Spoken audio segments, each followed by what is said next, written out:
Guys, तो आज हम एक न्यू रेमेडी कर रहे हैं जिसका नाम है हिपार सल्फ या हिपार सल्फर जिसको कहते हैं। ठीक है, और इसको वैसे बहुत सारे नामों से बोला जाता है, जैसे इसको हेनमेंस कैल्शियम सल्फाइड भी कहते हैं।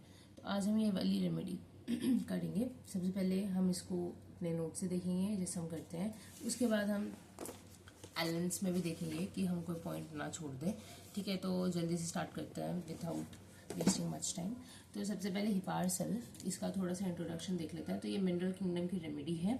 इसके प्रूवर है हेनमेन, और ये सल्फेट ऑफ लाइम इसका फॉर्मूला होता है, कैल्शियम सल्फाइड होता है इसका फॉर्मूला। ठीक है, इसके बाद इसका डायथीसिस क्या होता है, तो लिम्फेटिक और स्क्रफरस डायथीसिस के ये होते हैं। ठीक है, अब इसमें एलिमेंट्स किससे होती है, ठीक है, दिक्कत इन लोगों को किससे होती है। सबसे पहले एब्यूज ऑफ मर्करी, ये बहुत इंपॉर्टेंट लाइन है।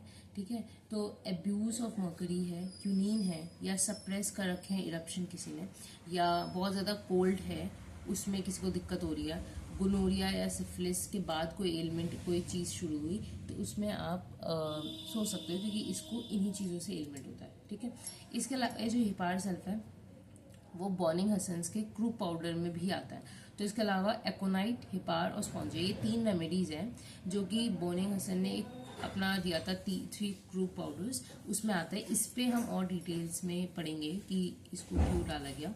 ठीक है, अभी इतना देखते हैं कि इसको क्रू पाउडर में भी कहा जाता है, डाला जाता है। ठीक है, इसके अलावा आप देखते हैं इसके मेंटल जनरल्स। तो ये जो इंसान होता है वो बहुत ज़्यादा ओवर सेंसिटिव होता है। ठीक है, हम बाद में ना एक निमोनिक से भी इसके बहुत मेन जो सिम्टम्स है उसको मैं आपको बताऊंगी कैसे आप याद कर सकते हो। पर सबसे पहले इसके मेंटल जनरल्स में आपको एक चीज़ याद रखनी है कि ये बहुत ज़्यादा ओवर सेंसिटिव होता है, फिजिकली भी मेंटली। मतलब ये खुद को टच भी नहीं करने देगा, और मेंटली भी बहुत ज़्यादा सेंसिटिव होगा। मतलब कहीं भी बहुत ज़्यादा शोर है या हल्का सा भी कहीं पे कुछ कॉज है तो वो इरिटेट करेगा इसको। तो ये पॉइंट कि ये बहुत ज़्यादा ओवर सेंसिटिव होता है, फिजिकली और मेंटली दोनों, तो वो बहुत इंपॉर्टेंट है। ठीक है, और जैसे हम इसके बहुत सारे कंप्लेंट्स देखेंगे जो कि स्किन पे आते हैं, तो वो भी इतना ज़्यादा टच में इतना ज़्यादा पेनफुल होंगे, तो सारी चीज़ें हम देखेंगे। बाकी मेंटली भी बहुत ज़्यादा ही ओवर सेंसिटिव, हाइपर सेंसिटिव होता है। ठीक है, तो ये बहुत ज़्यादा हाइपोकॉन्ड्रियाक भी होता है। इवन इसको मतलब हल्का सा किसी ने कुछ बोल दिया या कुछ हल्का सा कहीं पे बहुत ज़्यादा स्लाइटेस्ट पॉज है जैसे यहाँ पे लिखा है, वो भी इसको इरिटेट कर देता है। ठीक है, इसके अलावा ये बहुत ज़्यादा क्विक होते हैं, हेस्टी होते हैं, मतलब बहुत जल्दी पियेंगे, बहुत जल्दी बोलेंगे, ऐसे करके। ठीक है, इसके बाद पेशेंट इज पीविश, इरिटेबल और हाइपोकॉन्ड्रियाक। ठीक है, पीविश मतलब वही इरिटेबल होते हैं, एंग्री से होंगे, और हाइपोकॉन्ड्रियाक होता है। ठीक है, मतलब इनको कंप्लेन थोड़ी सी है पर उसको थोड़ा सा बढ़ा चढ़ा के बोलेंगे कि हमें ये भी है, ये भी है, ये भी है। ठीक है, ऐसे। ठीक है, इसके बाद आ जाते हैं कुछ जनरल चीज़ें, जैसे इनके जो हेड पे ना इनको स्वेट आता है, लाइक ये स्वेट बहुत ज़्यादा आता है इनको। उस स्वेट का कैरेक्टर कैसा है कि इनको कोल्ड स्वेट आता है। ठीक है, cold sweat on head, yellowish complexion होता है इनका। ठीक है, इसके अलावा आप देखते हैं इनका हेड वाला रीजन। ठीक है, तो वटाइगो और हेडेक होता है व्हेन शेकिंग द हेड और riding, boring pain in right temple. ठीक है, तो राइट टेम्पल पे इनको दर्द है, और in roots of nose every morning. ठीक है, रूट ऑफ नोज में भी को दर्द हो रहा है एवरी मॉर्निंग। ठीक है, तो इसमें आप देख सकते हो। इसके अलावा इसको होता है बॉडी, आईज में हम देख रहे हैं, तो आईज में, अच्छा ये बहुत इंपॉर्टेंट आई रेमेडी भी है। ठीक है, तो इसके जो आई के सिम्टम्स है वो आप देखोगे बहुत सारे हैं। ठीक है, तो क्या क्या है, सबसे पहले अगर कॉर्निया पे अल्सर्स है तो कॉर्नियल अल्सर्स में आप इसको सोच सकते हो। इसके अलावा पुलरेंट कंजक्टिवाइटिस है तो उसमें आप सोच सकते हो। इसके अलावा ये वाली लाइन तो उसमें भी दे रखी है एलिज में, pain in the eyes as if pulled back in the head. ठीक है, ऐसा दर्द हो रहा है आंखों के आई बॉल्स में, कैसा लग रहा है कि आई बॉल्स को आंखों के अंदर खींचा जा रहा है। ठीक है, इसके अलावा आई बॉल्स आर सोर टू टच, और जितने भी ऑब्जेक्ट्स हैं वो रेड अपीयर होते हैं, ऑब्जेक्ट्स अपीयर रेड। ठीक है, अगर मैं मोटा मोटा बताऊं तो ये जो रेमेडी है ना वो स्किन कंप्लेंट्स के लिए बहुत अच्छी है, स्किन रेस्पिरेटरी सिस्टम। ठीक है, इन दोनों के लिए ये वाली रेमेडी जनरली प्रिस्क्राइब की जाती है। इवन इसके अलावा इसके जो फिजिकल जनरल्स वाले पॉइंट है, जैसे बहुत ज़्यादा चिली होना या बहुत ज़्यादा स्वेटी होना, या इसमें से स्मेल आना, थोड़ी ओल्ड चीज़ की लाइक स्मेल आती है इसमें। ठीक है, इसके अलावा ठीक है, इसके अलावा और भी जो कंप्लेंट्स है, जैसे इसके स्टूल्स भी बहुत अलग टाइप के हैं, क्ले कलर्ड स्टूल होते हैं, ठीक है, या इसमें यूरिन में जो दिक्कत होती है, जो बीपीएच का जो कैरेक्टरिस्टिक जो सिम्टम होता है कि ड्रिबलिंग होना यूरिन की और वो सब, तो या डिफ़िकल्टी आना यूरिनेशन में इन ओल्ड मैन, तो वो सब में, या बहुत ज़्यादा तेज बोलना, जैसे होता है ना, हैस्टी स्पीकर्स होते हैं, बहुत तेज तेज बोलते हैं, बहुत तेज कोई भी काम करेंगे, बहुत ज़्यादा सेंसिटिव होना कोल्ड एयर से, मतलब कोल्ड एयर में गए और वैसे ही इनको रिस्पायरेटरी सिस्टम में दिक्कत हो गई या इनकी आवाज़ चली गई या कुछ भी, तो इन चीज़ों में ये वाली जो रेमेडी होती है बहुत ज़्यादा दी जाती है। या ऐसी कोई भी स्किन की कंप्लेन जहाँ पे बहुत ज़्यादा पस का डिस्चार्ज हो रहा है या पस फॉर्मेशन हो गया है, या वहाँ पे कुछ स्प्लिंटर लाइक पेन हो रहा है जिसमें आपको पस फॉर्म करना है, तो ऐसी कंप्लेन में हम हिपारसल्फ देते हैं। अब थोड़ी थोड़ी आपको हिपारसल्फ सिलीशिया जैसी लग रही होगी। सिलीशिया में भी बहुत सारे फिजिकल जनरल्स वाले पॉइंट हिपारसल्फ जैसे हैं, और जो दोनों का मेन स्फेयर ऑफ एक्शन है वो है पस फॉर्मेशन या सुपरेशन की, इन दोनों में ही टेंडेंसी होती है। तो हम दोनों ही रेमेडी को थोड़ा सा कंपेयर कर लेंगे। इसके अलावा आपको दिख रहा होगा कि जैसे ये भी मैंने बोला स्किन के लिए बहुत अच्छा है, इवन सल्फर जो होता है वो भी स्किन के लिए बहुत अच्छी रेमेडी होती है। तो हम थोड़ा हिपारसल्फ की स्किन और सल्फर की स्किन में भी थोड़ा सा डिफरेंस करेंगे कि इन दोनों में कैसे डिफरेंशिएट करेंगे। मतलब सिर्फ एक या दो ही मैं पॉइंट्स बताऊंगी, इसके अलावा आप पूरी उसकी पर्सनालिटी समझ के रेमेडी सोच सकते हो, दे सकते हो।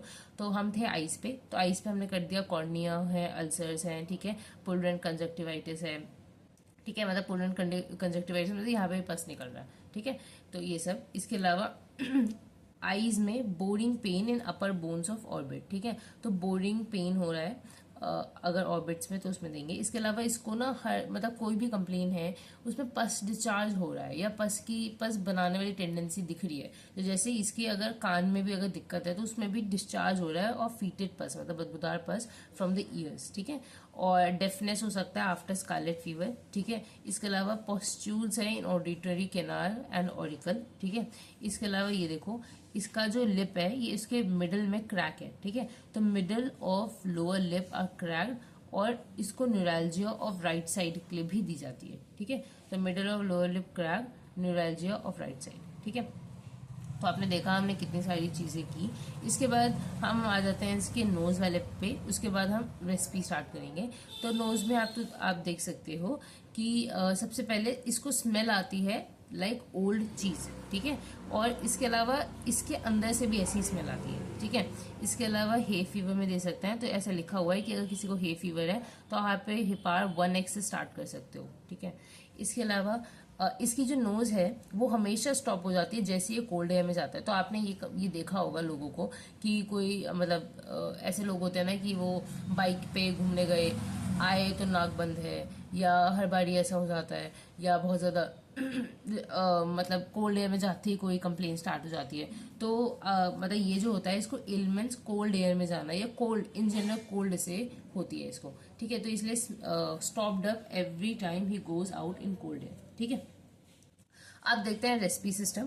तो रेस्पिरेटरी सिस्टम में सबसे पहले आपको याद रखना है कि रेस्पिरेटरी सिस्टम की जो कंप्लेन है वो कोल्ड एयर से स्टार्ट हो रही है, ठीक है। इसके अलावा अनकवरिंग से हो रही है, ठीक है, जिसमें मैंने बताया ये बहुत ज़्यादा सेंसिटिव है। तो ऐसा लिखा गया है कि मतलब अगर किसी और रूम में पंखा चल रहा है तो तब भी इसको दिक्कत होगी, या किसी और रूम में का गेट खुला है, इसका गेट बंद है इसके रूम का, लेकिन फिर भी इसको ऐसा लगेगा कि मेरे रूम में एयर जा रही है, ये इतना ज़्यादा सेंसिटिव होता है, ठीक है। तो ये अपने आप को हमेशा कवर करके रखेगा, या अपने आप को हमेशा थोड़ा सा वार्म रखने की कोशिश करेगा, ठीक है। तो ये ऐसा होता है, तो ये बहुत ज़्यादा चिली रेमेडी होती है, ठीक है। तो रेस्पिरेटरी सिस्टम में loses voice and cough when expose to dry cold wind, ठीक है। तो अगर कभी भी कोई विंड से इसका एक्सपोजर होता है तो इसमें इसकी वॉइस भी जा सकती है, मतलब एफोनिया, या कफ होने लग जाता है, ठीक है। इसके अलावा hoarseness with loss of voice, ठीक है, हॉर्सनेस हो सकती है और विथ लॉस ऑफ वॉइस हो सकती है। और जनरली इसकी जो हॉर्सनेस होती है ना वो मॉर्निंग में ज़्यादा दिखती है, ठीक है। तो हॉर्सनेस इन मॉर्निंग के लिए भी हिपारसल बहुत अच्छी रेमेडी है, ठीक है। इसके अलावा विथ लॉस ऑफ वॉइस कफ भी हो सकता है। कफ कैसे होता है कि अगर उसने अनकवर करने से उसको दिक्कत होती है, कोल्ड चीज़ें खाने से भी उसको दिक्कत होती है। अब इसका जो कफ है उसका कैरेक्टर देखो कैसा है। तो इसके कफ का कैरेक्टर होता है कि क्रूपी कफ होता है, choking, strangling, rattling, croaking, suffocative. मतलब इसका जो कफ है उसका कहता है क्या है कि इसको बिल्कुल ऐसा लगेगा कि उसने मतलब चोक कर दिया है कफ ने, ठीक है। और क्रूपी का मतलब होता है कि इसके ना मतलब लैरिंग्स, ट्रेकिया, ब्रोंकस, इन सब में ही इन्फ्लेमेशन हो जाएगी, ठीक है। इसके अलावा चोकिंग होगा, स्ट्रैंगलिंग, गला दबाने वाला, रैटलिंग मतलब वहीं पे रैटल कर रहा है, बाहर नहीं निकल रहा कफ, ठीक है। सफोकेटिव सा कफ होता है इसका, ठीक है। तो ये कफ का कैरेक्टर आपको याद रखना है, ठीक है, कि ये जो कफ होता है वो इस टाइप का होता है, ठीक है। और जैसे मैंने बताया था कि इसको बॉर्निंग हसन के क्रू पाउडर्स में भी दिया जाता है, मतलब ऐसे था। तो उसमें क्या होता है, बॉर्निंग हसन ने बोला कि अगर किसी को कोल्ड एयर से दिक्कत है, ठीक है, और कोल्ड एयर में जाते ही उसको कफ हो गया और कफ जो है बहुत ही वॉयलेंट है, बहुत ही सडन हो गया, तो उसमें हम सबसे पहले एकोनाइट सोचेंगे, ठीक है, एकोनाइट देंगे। पर एकोनाइट के बाद अब उसमें डिस्चार्ज स्टार्ट हो गया है, ठीक है, जैसे कफ फॉर्म हो गया है, ठीक है, जैसे तो रैटलिंग कफ है या बहुत ज़्यादा कफ डिस्चार्ज हो रहा है, ठीक है, तो उसमें आप हेपार सोचोगे। लेकिन अगर बिल्कुल भी कोई कफ नहीं फॉर्म हुआ, बहुत ज़्यादा ड्राइनेस है, तो स्पॉन्जिया। तो ये हम ऐसे 3 रेमेडीज़ हैं जिसको हम एज अ सीरीज में दे सकते हैं। ये एकोनाइट के बाद हम ऐसे सोचते हैं, मतलब ट्रीट करने के हेपार या स्पॉन्जिया दे सकते हैं। तो ये इसलिए क्रूप के पाउडर्स कहते हैं, क्योंकि ये तीनों ही क्रूप में दी जाती है, ठीक है। नेक्स्ट है, इसमें बहुत इंपॉर्टेंट लाइन है, वो है स्प्रिंटर इन थ्रोट, क्विंसी इन पेंडिंग सुपरेशन, ठीक है। तो अगर अब जैसे ये स्प्लिंटर वाला जो पेन बोला है मैंने, वो सिर्फ और सिर्फ इसके थ्रोट में नहीं होता। ये अगर इसको कोई स्किन की चीज है तो उसमें भी इसको स्प्लिंटर लाइक पेन होगा, ठीक है। तो ये स्प्लिंटर सेंसेशन होना ये बहुत इंपॉर्टेंट है। तो इसको थ्रोट में स्प्लिंटर लाइक पेन होता है। और क्विंसी में भी दे सकते हैं। क्विंसी जैसे ये भी आप समझ सकते हो, थ्रोट का इन्फ्लेमेशन है, ठीक है, और जिसमें पस बनने की टेंडेंसी हो रही है, ठीक है, तो उसमें आप दे सकते हो, ठीक है। इसके बाद आ जाते हैं इसके स्टमक पे। तो स्प्लिंटर आपने समझ लिया। इसके बाद स्टमक पे आ जाता है। तो स्टमक में सबसे पहले ये भी लाइन बहुत इंपॉर्टेंट है, longing for acids and wine, ठीक है। तो इसमें क्या होता है ना कि उसको सार फूड, मतलब खट्टी चीजें या एसिड्स, इस चीज की लॉन्गिंग होती है, ठीक है, ये चीज इसको खाना पसंद होता है, मतलब होता है, ठीक है। इसके अलावा स्ट्रॉन्ग टेस्टिंग फूड्स इसको चाहिए होता है, ठीक है। इसके अलावा अब इसके पेट में क्या दिक्कत होती है, तो डिस्टेंशन और स्टमक होता है, कंपेलिंग वन टू लूजन क्लोथिंग, ठीक है। तो इसके स्टमक में ना डिस्टेंशन रहता है, ना फूला फूला लगता है, और ये इसकी वजह से अपने क्लोथ्स को थोड़ा लूज करता रहता है, ठीक है। इसके बाद लिवर में, तो लिवर में stitching in region of liver when walking, coughing, breathing, touching etcetera, ठीक है। तो इसको ना अपने लिवर के रीजन में स्टिचिंग पेन होता है। अगर ये चले, उठे, बैठे, सांस ले, टच करे, तो इसको स्टिचिंग पेन होगा अपने लिवर के रीजन पे, ठीक है। तो इससे आप कुछ लिवर की पैथोलॉजीज भी सोच सकते हो जो इसको हो सकती है, ठीक है। इसके अलावा अब हम देखते हैं इसका हम स्टूल देखते हैं। तो स्टूल देखो, जैसे मैंने बताया भी था, इसको क्ले कलर स्टूल होता है, ठीक है। क्ले कलर स्टूल जो मतलब जॉन्डिस आप बोल सकते हो, and soft clay colour stool and soft होता है, सार होते हैं, वाइट होता है, अनडाइजेस्टेड फीटेड, तो उसके अंदर अनडाइजेस्टेड पार्टिकल्स मिलेंगे, फूड पार्टिकल्स, ठीक है। इसके अलावा इसको डायरिया ऑफ चिल्ड्रन विद सार स्मेल, ठीक है। तो जो बच्चे हैं वो बच्चे भी बहुत खट्टे स्मेल के होंगे, और उनका जो डायरिया होगा बच्चों का, वो भी बहुत ज़्यादा सार स्मेल का होगा, ठीक है। इसके अलावा मेल और फीमेल में देखो, तो अब मेल और फीमेल में जो इनके जेनाइटल्स होता है उनके ऊपर कोई ना कोई स्किन का अगर कंडीशन है तो उसमें आप दे सकते हो, जैसे कि अल्सर्स फॉर्म हो जाना, या कोई डिस्चार्ज निकल रहा है जो कि बहुत ऑफेंसिव है, बहुत ज़्यादा पस फॉर्मेशन हो गया है, ठीक है। क्योंकि पस के लिए तो बहुत अच्छी रेमेडी है ना, ये हर जगह इसकी टेंडेंसी है पस बनाने की या पस को खत्म करने की। It only depend on the potency, ठीक है। तो सबसे पहले अगर मेल में देखते हैं, तो मेल्स में अगर हर्पिस है जो कि बहुत सेंसिटिव है और ब्लीड बहुत इजीली ब्लीड कर जाता है, ठीक है, और जो अल्सर्स है वो एक्सटर्नली है ऑन परप्यूज, तो आप सोच सकते हो, जो कि सिमिलर टू शंकर है, ठीक है। इसके अलावा फिग वॉर्ड्स में भी देते हैं, जिसमें फिग वॉर्ड जो होता है बहुत ज़्यादा ऑफेंसिव ऑर्डर के हैं, बहुत ज़्यादा डिस्चार्जी है, ठीक है, तो इन सब में आप दे सकते हो। इसके अलावा फीमेल में, तो फीमेल में इनके यूट्रस से ब्लड का डिस्चार्ज आ रहा है। इसके अलावा प्रोफ्यूज प्रेस्पिरेशन है एट क्लाइमेक्टिक, बहुत ज़्यादा पसीना आता है क्लाइमेक्टिक टाइम पे, तो उसमें आप सोच सकते हो, ठीक है। इसके अलावा जैसे मैंने बताया कि हिपार सेल्फ में स्किन की बहुत सारी चीज़ें हैं, जैसे एब्सेस बनना, बहुत ज़्यादा चैप्ड स्किन हो जाना, अल्सर्स बहुत ज़्यादा टाइप के होते हैं, बहुत ज़्यादा प्यूटर टाइप के अल्सर्स होते हैं, पिंपल्स होते हैं, बहुत सारी चीज़ें होती हैं, ठीक है। तो उसमें और सल्फर में क्या डिफरेंस है? सबसे पहली बात, जो हिपार सल्फ होता है वो बहुत ज़्यादा सेंसिटिव होगा टच के लिए, ठीक है, और चिली होगा, ठीक है, और साथ ही साथ उसको स्प्रिंटर लाइक पेन होंगे।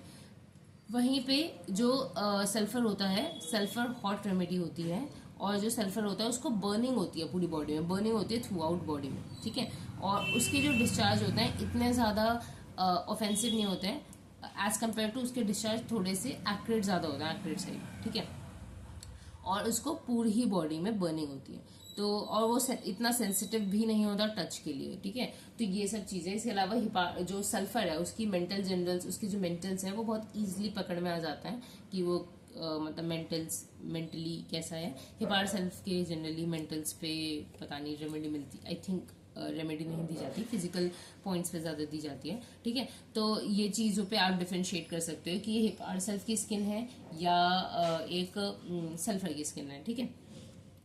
अब देखते हैं यूरिन। तो यूरिन में देखो वॉइडेड स्लोली, धीरे धीरे स्लो वॉइड होगा विथआउट फोर्स, मतलब यूरिन में कोई भी फोर्स नहीं है, ठीक है, और ड्रॉप्स वर्टिकली, मतलब ऐसा लगेगा कि नीचे ही गिर रहा है, ठीक है। प्रोजेक्टाइल होता है थोड़ा सा, पर इसमें ड्रॉप्स वर्टिकली होगा। ब्लैडर जो होगा वीक है, ठीक है। Seems as if some always remain, ऐसा लगता है कि हमेशा डिटेंशन है यूरिन की, थोड़ा सा कितना भी यूरिन कर लो थोड़ा सा यूरिन रह ही जाता है, ठीक है। और ग्रीसी पेलिसल ऑन यूरिन, ठीक है, थोड़ा ग्रीसी सा होगा उसका यूरिन, ठीक है। और bladder difficulties of old man, इसके अलावा और जितनी भी दिक्कतें हैं ब्लैडर से रिलेटेड इन ओल्ड मैन, उसमें आप ये सोच सकते हो ये देने के लिए, ठीक है। तो आप देख सकते हो ये बीपीएच का सिम्टम है कि ये कैसे यूरिन का डिबलिंग होना या यूरिन बहुत रुक रुक के आना, तो ये होता है बिनाइन प्रोस्टेटिक हाइपोप्लेजिया। तो इसमें भी ऐसा ही सिम्टम्स आता है और ये जनरली ओल्ड मैन को होता है, ठीक है। तो इसमें आप सोच सकते हो। नेक्स्ट अब देखते हैं स्किन। तो जब से मैं कह रही हूँ कि इसकी स्किन बहुत इंपॉर्टेंट है, स्किन बहुत इंपॉर्टेंट है, तो स्किन में है क्या वो देखते हैं। वैसे इसके अलावा भी बहुत सारे स्किन की कंप्लेंट्स हैं, मैंने यहाँ पे कुछ लिखी हैं और बहुत ही शॉर्ट में लिखी है। आप जितनी बुक्स पढ़ोगे और स्किन की कंप्लेंट ऐसे वास्ट होती जाएगी। तो स्किन में सबसे पहले एब्सेस फॉर्मेशन कहीं पे भी हो रहा है, तो एब्सेस में तो ऑब्वियसली कि पस बन रही है किसी कैविटी में, ठीक है। सुपरेटिंग ग्लैंड्स है जो कि बहुत ज़्यादा सेंसिटिव है। Papules prone to suppurates and extend, ठीक है। तो इसके अलावा पैप्यूल फॉर्मेशन हो रहे हैं, ठीक है, जिसमें सुपरेशन हो रहा है। इसके अलावा चैप्ड स्किन है with deep cracks on hand and feet, ठीक है। तो इसकी जो स्किन है वो थोड़ी चैप्ड है, ड्राई है, ठीक है, जिसमें बहुत ज़्यादा डीप क्रैक्स बन रहे हैं हाथों और पैरों में, तो उसमें आप सोच सकते हो। इसके अलावा इसके जो अल्सर्स होते हैं वो बहुत ही सेंसिटिव होते हैं कॉन्टैक्ट में, मतलब कहीं पे भी अगर इसको स्किन में कोई डिसऑर्डर है, कोई भी अल्सर है, तो वहाँ पे ये ना ही यहाँ टच नहीं करने देगा, इवन वो वहाँ पे कपड़ा भी टच नहीं होने देगा अपना, ठीक है। इतना ज़्यादा सेंसिटिव होता है, इतना ज़्यादा इसको दर्द होता है, ठीक है। तो इसकी हाइपर सेंसिटिविटी बहुत इंपॉर्टेंट है। इसके अलावा बर्निंग, स्टिंजिंग, ईजिली ब्लीडिंग, ठीक है, बहुत ईजिली ब्लीड कर जाता है। इसके अलावा sweats day and night without relief, ठीक है, इसको बहुत ज़्यादा स्वेटिंग होती है और स्वेटिंग के बाद इसको कोई रिलीफ नहीं मिलता, ठीक है। इसके अलावा प्यूट्रिड अल्सर, बदबूदार ulcer surrounded by little pimples, छोटे छोटे पिंपल से सराउंडेड है। और ग्रेट सेंसिटिवनेस है टू स्लाइटेस्ट टच, ठीक है, थोड़े से भी टच से इसको बहुत ज़्यादा मतलब बहुत ज़्यादा दर्द हो जाता है, ठीक है। इसके अलावा इसके जॉइंट्स में टेंडेंसी है टू इजी डिसलोकेशन, ठीक है। इसके अलावा डिस्चार्ज होते हैं वो हिपार सेल्फ के, वो ओल्ड चीज लाइक होते हैं, ये मैंने बताया आपको, ठीक है। इसके अलावा finger and nails of great toe painful on slight exposure, ठीक है। तो इसके जो फिंगर और नेल है ग्रेट टो के, वो बहुत ज़्यादा पेनफुल होते हैं, स्लाइट प्रेशर से भी बहुत ज़्यादा पेन होता है इनको, ठीक है। इसके अलावा हिपार सेल जो होता है वो हाईली सेंसिटिव होता है टच के लिए, इवन ऑफ ग्रोथ, जैसे मैंने बताया। तो हिपार जो है ठीक है, इसलिए हिपार को हॉट एप्लीकेशन से अच्छा लगता है और हमेशा अपने आप को कवर चाहता है, ठीक है। तो ये इतना बहुत ज़्यादा सेंसिटिव है, तो मैंने ये चीज़ें आपको बताई जैसे जैसे हम कंप्लेन कर रहे थे, ठीक है। अब जैसे मैंने आपको बताया कि मैं आपको एक चीज़ बताऊंगी, जैसे हिपार सेल्फ है तो एच है, तो हम एच से बहुत सारी चीज़ें याद रख सकते हैं, ठीक है। तो एच से आप सबसे पहली चीज़ जो आपको याद रखनी है वो है हाइपर सेंसिटिव, ठीक है। इसके अलावा ये सेकंड जो चीज़ आपको याद रखनी है वो है हाइपर इम्पल्सिव, ठीक है। तो ये हाइपर सेंसिटिव भी होता है, हाइपर इम्पल्सिव भी होता है, ठीक है। इसके अलावा थर्ड चीज़ जो आपको याद रखनी है वो है बहुत ज़्यादा स्वेटी होते हैं, तो हेविली स्वेट्स, ठीक है। इसके अलावा फोर्थ चीज होती है वो होती है कि ये बहुत ज्यादा हेस्टी होते हैं, तो hasty speech and hasty drinking, ठीक है। इसके अलावा हॉर्सनेस होना इनको मॉर्निंग में, तो हॉर्सनेस इन मॉर्निंग, आप ये एच से नेक्स्ट चीज याद रख सकते हो। इसके अलावा ये जो रेमेडी है वो सुपरेशन के लिए दी जाती है, तो आप इसको याद करने के लिए हेसन सुपरेशन, ठीक है, कि ये सुपरेशन की टेंडेंसी को बढ़ा देता है, ठीक है। इसके अलावा बहुत ज्यादा चिली रेमेडी है तो हाईली चिली रेमेडी। इसके अलावा बहुत ज्यादा सेंसिटिव है कोल्ड एयर से, तो highly sensitive to cold air, ठीक है। इसके अलावा हाइपोकॉन्ड्रियाकल है, तो नेक्स्ट एच से हम हाइपोकॉन्ड्रियाकल याद कर सकते हैं, ठीक है। तो ऐसे आप इससे कुछ एच से कुछ चीजें याद कर सकते हो इसकी, ठीक है। तो यहाँ पे मैंने लिखा भी है शॉर्ट में, hyper sensitive, hyper impulsive, heavily sweat, hasty speech and drinking, hoarseness in morning, hasten suppuration, highly chilly, highly sensitive to cold air और हाइपोकॉन्ड्रियाक, ठीक है। इसके बाद सिलिशिया और हिपार दोनों में ही मैंने बताया जो पस फॉर्मेशन की टेंडेंसी है वो बहुत ज़्यादा है, ठीक है। अगर आपने सिलिशिया नहीं पढ़ी है तो मैंने इस पे एक वीडियो लेके आई हुई हूँ, इससे पहले ही आई थी, तो आप वो देख सकते हो, मतलब बहुत अच्छी वीडियो बनी थी वो वाली। तो सिलिशिया और हिपार को हम कंपेयर कर रहे हैं, तो इसमें कुछ पॉइंट्स मैंने लिखे हैं। तो सबसे पहले हिपार के जो डिस्चार्ज होता है वो बहुत ज़्यादा ऑफेंसिव होता है एज कम्पेयर टू सिलिशिया, ठीक है। नेक्स्ट है हिपार जो है वो जनरली रिक्वायर होता है अर्ली स्टेजेस में दैन सिलिशिया, ये फेरिंगटन ने बोला है, ठीक है। तो hepar generally require at a stage earlier than silicea, ठीक है। इसके अलावा हिपार जो होता है बहुत ज़्यादा सेंसिटिव होता है, बहुत ज़्यादा इरिटेबल होता है और even subject to sudden murderous impulses, ठीक है। तो ये बहुत ज़्यादा सडन मर्डरस इम्पल्सेस में भी मतलब ये जो लोग होते हैं वो बहुत ज़्यादा इम्पल्सिव होते हैं। जैसे मैंने ये चीज़ ये कहीं पढ़ी थी किसी बुक में, उसमें ऐसा लिखा था कि जो हिपार सेल होते हैं वो बहुत ज़्यादा फैमिली ओरिएंटेड होते हैं, ठीक है। लाइक ये फैमिली के लिए बहुत सोचेंगे ऐसा, लेकिन ये ऐसे लोग होते हैं कि थोड़े से रिबेलियस टाइप, तो मतलब अगर घर में कोई नॉर्म्स बने हैं तो उनको तोड़ना इनको पसंद है, तो इसकी वजह से धीरे धीरे इसको घर से इतना मतलब लव अफेक्शन नहीं मिलता, जिसकी वजह से ये थोड़े मर्डरस हो जाते हैं, मतलब इनके जो इम्पल्सेस होते हैं वो थोड़े क्रिमिनल लाइक हो जाते हैं। और ऐसा नहीं है कि हर हिपार सब क्रिमिनल ही होगा या ऐसा कुछ, ये मैं बिल्कुल एक्सट्रीम मेंटल जनरल्स बता रही हूँ कि ये इस लेवल के इम्पल्सिव होते हैं, ठीक है।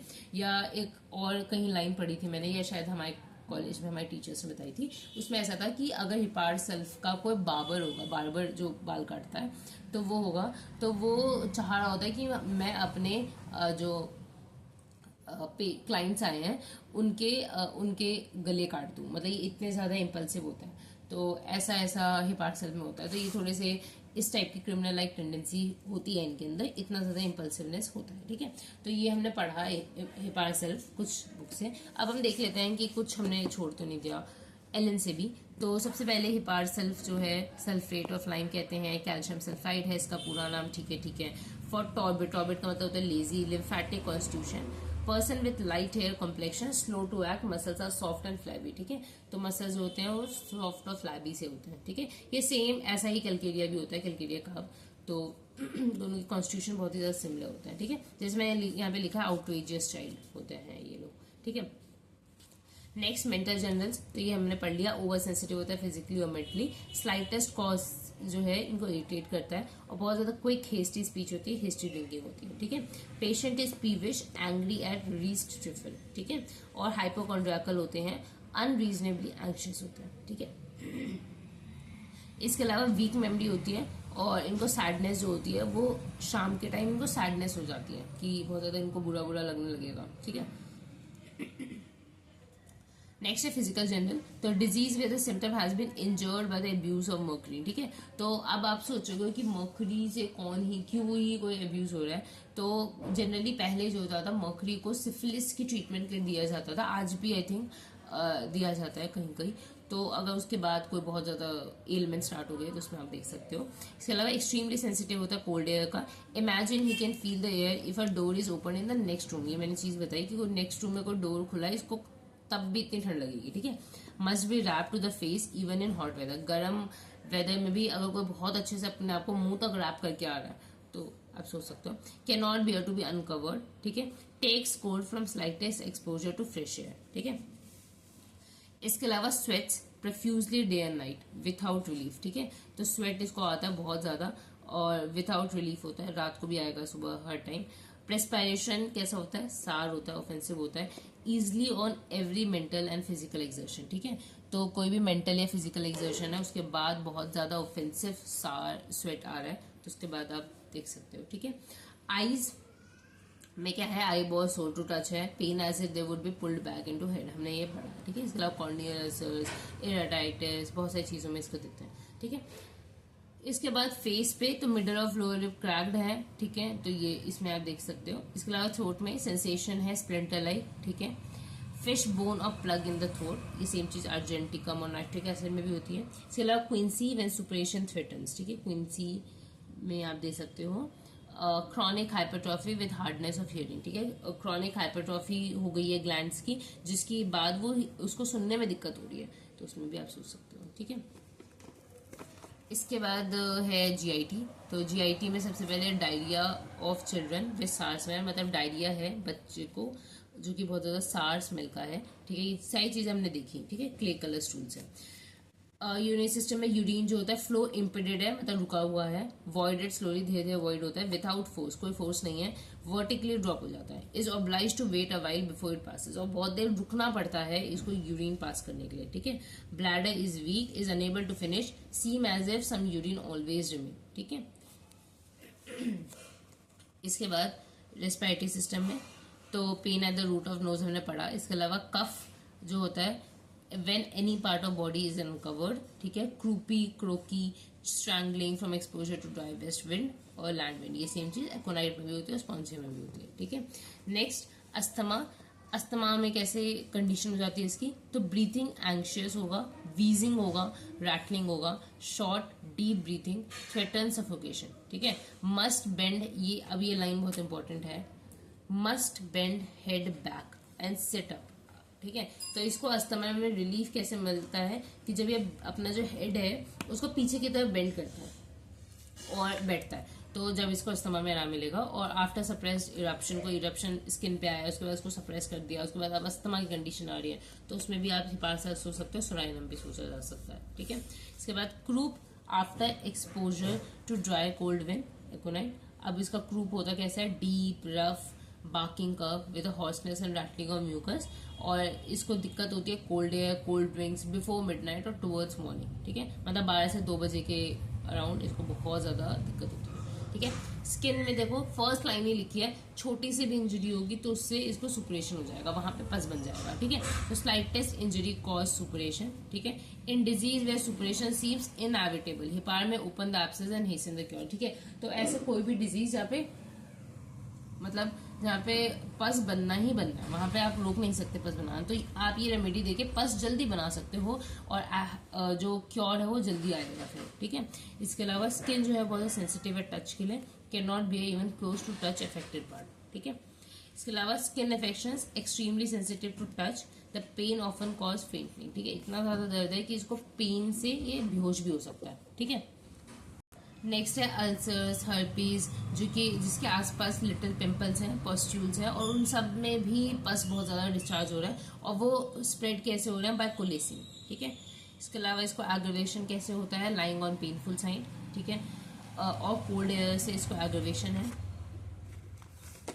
इसके अलावा अनकवरिंग से एग्रवेशन है, ईटिंग और ड्रिंकिंग कोल्ड थिंग, मतलब कोल्ड इन जनरल से इसको बहुत ज्यादा एग्रवेशन है, टचिंग अफेक्टेड पार्ट और एब्यूज ऑफ मर्करी से इसको एग्रवेशन होता है।